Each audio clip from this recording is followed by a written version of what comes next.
What's up, Internet? Cory here, collecting with Cory. Just leaving my usual flea market with a bag full of goodies that I didn't film the pickup for because I didn't think I was going to find anything, but it's the first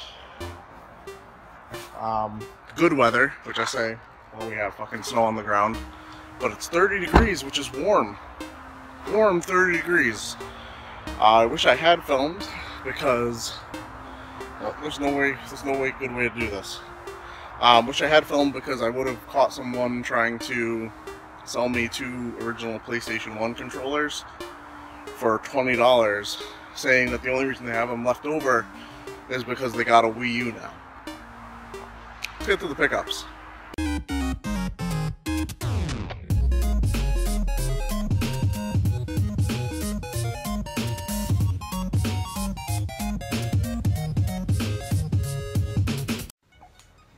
Hey guys, shooting this portion of the pickup video really quick because some of the stuff might not be here. Going to a trade event tonight. This is stuff I was able to find at my flea market when it was finally a very warm 30 degrees this morning. And to be honest, I feel like I kind of played myself a little bit with some of these pickups. I spent $33 total on everything you're about to see in this one clip. And some of it's pretty janky. Starting off with, well, first off, I walked in here and I immediately proceeded to drop everything on the floor. So everything's a little bit more janky than it would have been before because I just dropped it all over the floor. So I'm kind of pissed about that. But this one was already pretty jacked up. This is a Game Boy Advance SP.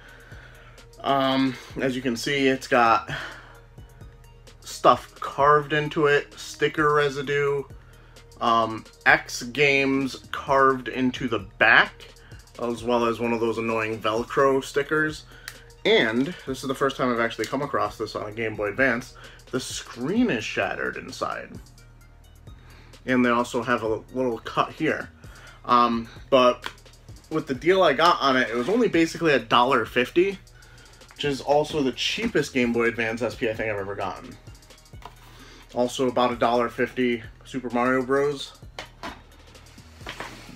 And from that vendor, based on the way he priced things, I came up with this stuff first and then saw these 2 items.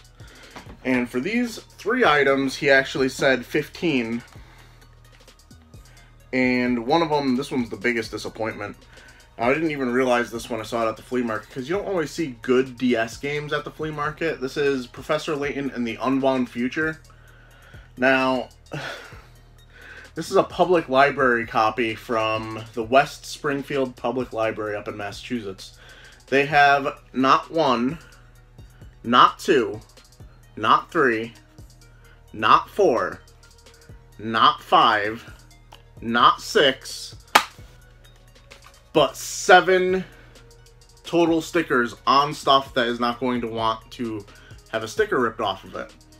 Not to mention, the actual label on the cartridge is ripped off, and I'm not even sure if this is the right cartridge because when I try and load it up on my 3DS, it doesn't load despite looking relatively clean. And also, I guess this library is also really, really strict on getting stuff back in the condition that they loaned it out in, because it says 1 cartridge and 3 booklets. Now, only one of these booklets matters. The other ones are just whatever filler garbage, but holy shit. I really got taken on that one for the fucking condition, and the fact that the game doesn't work, and the game doesn't even have a label. But, you know, I signed up for it, so that's what I got. This one was really cool. Unfortunately, it's not worth nearly as much as it used to be. I think this goes for maybe $10 on a good day now.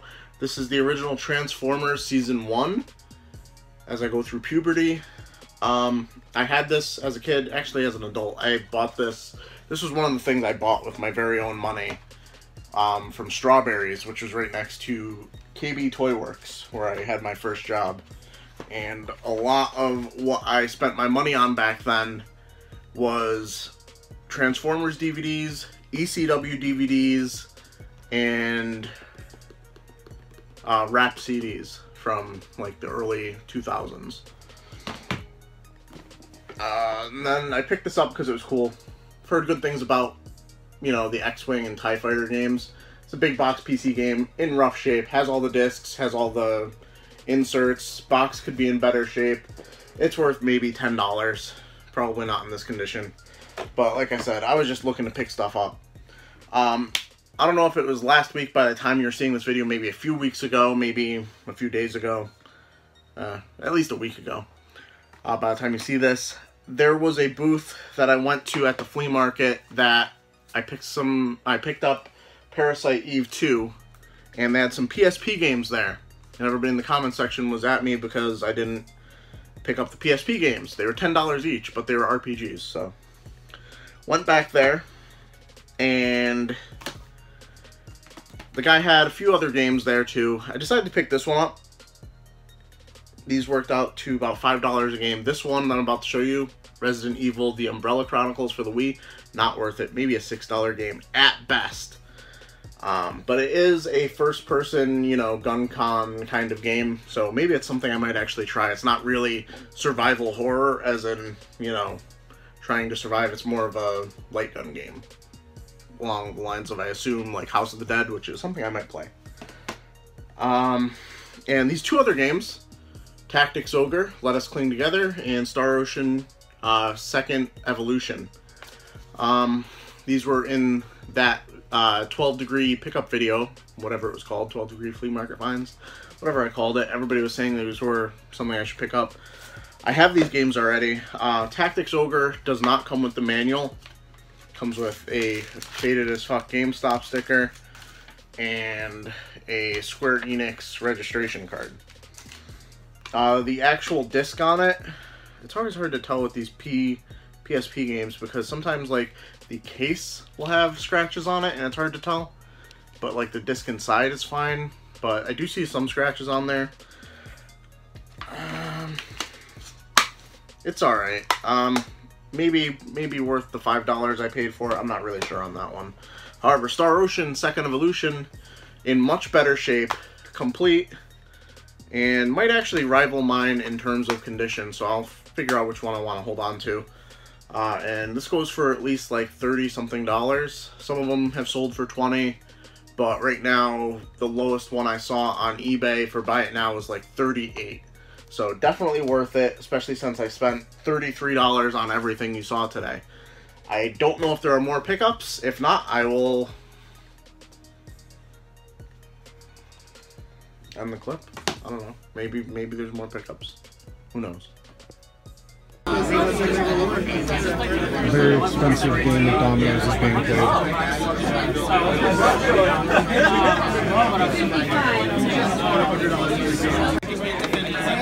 I missed the actual fall, but it happened. Hey guys, we are back, and I have some flea market finds to show you. And then we're going to finish up with showing off what I got at the trade event, Conngo in Newington at Retro Games Plus last night. Rolled out 4 people deep, and unfortunately I only have my pickups. I intended to get the pickups of everybody, but it was getting kind of late and we just kind of forgot about it. But Ted did pick up a lot of cool stuff at the very least. I know that for sure. At the flea market this morning, it was weird. I didn't film, or else you would have seen the clips already. It was weird in the sense that there were 2 different vendors that had 2 different, like, totes that had, like, the same exact systems in them. It was a ColecoVision. Both totes had a ColecoVision in various degrees of disrepair.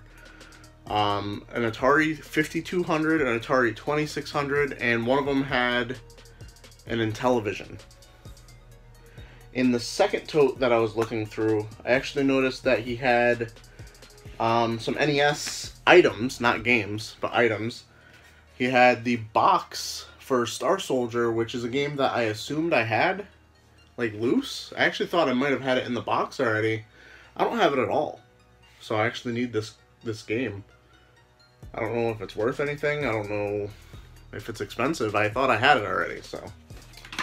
And he also had a couple NES manuals. First up, we have a... Oh no, I'm missing one.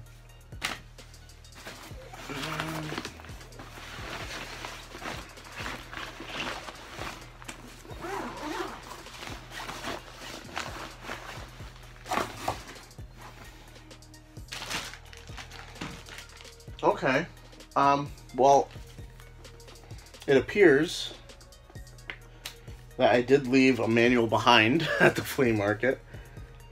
I don't know what I did with it. Did I leave it in the tote?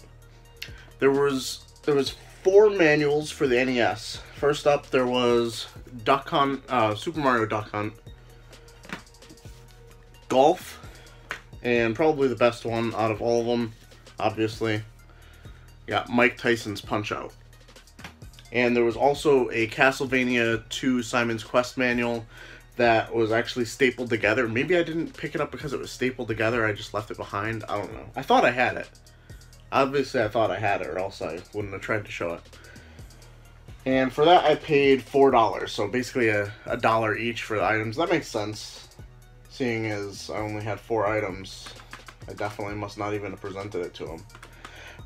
At another booth that actually has been setting up pretty consistently through the winter, has video games, but hasn't really had anything I was looking for. I don't know if I've just overlooked these items in the past, or what, but he had 2 items I picked up for $10 total. We have Twisted Metal 2, Greatest Hits, which, if it weren't Greatest Hits, I think I actually need it in my collection. I oddly don't have any of the Twisted Metal games for the PS1. That's a glaring omission for my PS1 collection. I didn't even realize that. Very nice shape on this disc. Is very nice. Barely played, actually. And Twisted Metal 2 was probably my favorite game in the series. Really wish it wasn't Greatest Hits. And the other item that I bundled together with it, a Sega Dreamcast controller. See-through blue. Don't know if it has an official name. He was asking $10 for this. I basically got Twisted Metal 2 thrown in. Now, onto the trade event. I traded a few items. I traded away the box for my extra Super Nintendo, the one that I replaced, the one that I had up there, that I replaced with the one I got from Ted, to my friend Rob. I traded to Ronnie a Sega CD Model 1 box that I had no use for because I don't have a Sega CD Model 1. And I made a few sales. I sold Super Metroid. Not a fan of that game. I sold one of the PS Vita games I decided to get rid of. I can't remember what it was called. It was probably like Demon Gaze or something like that. I don't know. Whichever one I don't have still. And anyway, in that trade with Ronnie, I was able to get an NES game that I really needed for the collection, and hopefully an NES game that's going to kind of kickstart me playing my NES games again like I was before, in alphabetical order, and that is Adventure Island 3. I played the first 2 Adventure Island games, and I had fun with them. Problem is, with the Let's Play series I was doing, is the next game up was Adventures of Lolo 3. And I absolutely hated Adventures of Lolo 1, so I wasn't looking forward to playing it. So when it came time to be like, alright, should I record this? And be like, Not to mention we were moving at the time, so those are my excuses for my splaining, for why I haven't done any NES gameplay lately. And the other game I picked up, this was actually sitting on my table because it was from Ted. We were sharing a table at the trade event. I always thought this game was just some stupid soccer game. It's a TurboGrafx game called Tricky Kick. Now, I never really looked at the cover before. I just always assumed it was a soccer game. It's instead some kind of weird puzzler. Flex your thumbs and tease your brain. Tricky Kick takes brain-teasing puzzle gaming into the next dimension. 6 different heroes trapped in a mixed-up, matched-up world of obstacles baffle their way through hostile hazards. Weave your way through 120 levels of mind-bending possibilities where wild animals, robots, spooks, and trolls try to keep you from your goal.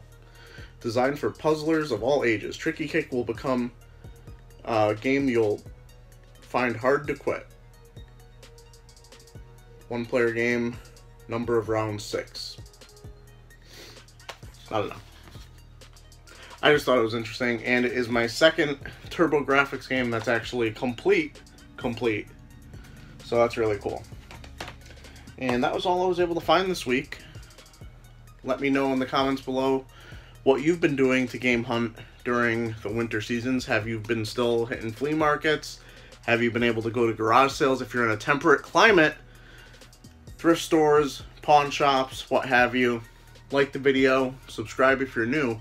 If you'd like to go check me out on Patreon, I'd really appreciate your support. Link will be somewhere up on the screen here. Shout out to my 2 Patreon supporters, Dr. Doge Productions and Todderbert. You guys are the best. And as always, keep it real, Internet. I love you guys.